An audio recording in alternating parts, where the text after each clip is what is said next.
There's too much anime and not enough time. Is this one worth yours? Here's Tenjho Tenge. Ergo ステート Studio Tenjho Tenge was animated by Madhouse, the same studio behind Death Note and One Punch Man. So yeah, when it comes to dynamic fights and a strong direction, they know what they're doing. And it shows, especially in the action scenes, although you might want to attempt to look past the fan service to try and find the action scenes.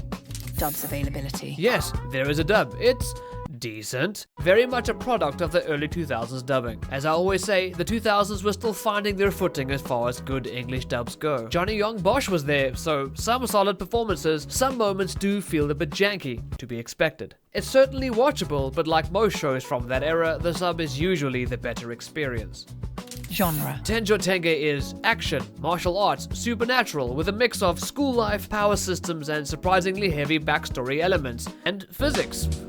You've been warned.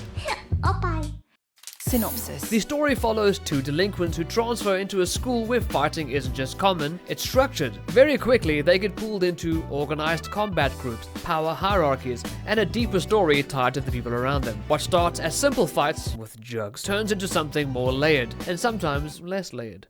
Characters Soichiro, the classic, loud, confident, wants to be the strongest type. Not always thinking ahead, but fully committed, and though he lacks discipline, he is one strong fella. And marriage material, apparently.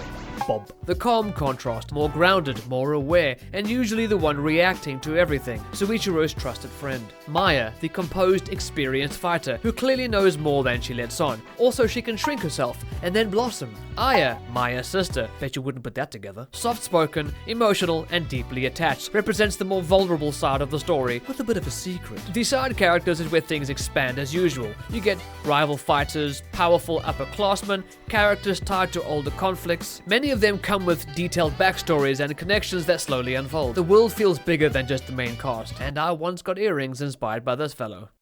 Aesthetic Visually, Tenjho Tenge is very early 2000s. Sharp character designs, strong fight choreography, dramatic lighting, and a noticeable amount of fan service. Like a lot of fan service. Tall, curvy, chesty, legs that go all the way up, all of that.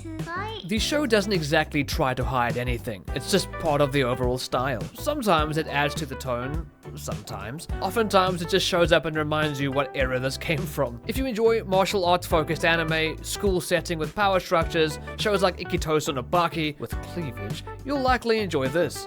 Episodes and pacing Tenjho Tenge has 24 episodes, so it's concise. The pacing is mixed. Starts fairly straightforward, then shifts into deeper backstory arcs. It doesn't fully resolve everything, which can feel a bit incomplete, but hey, nobody was expecting a heavy emotional investment from this.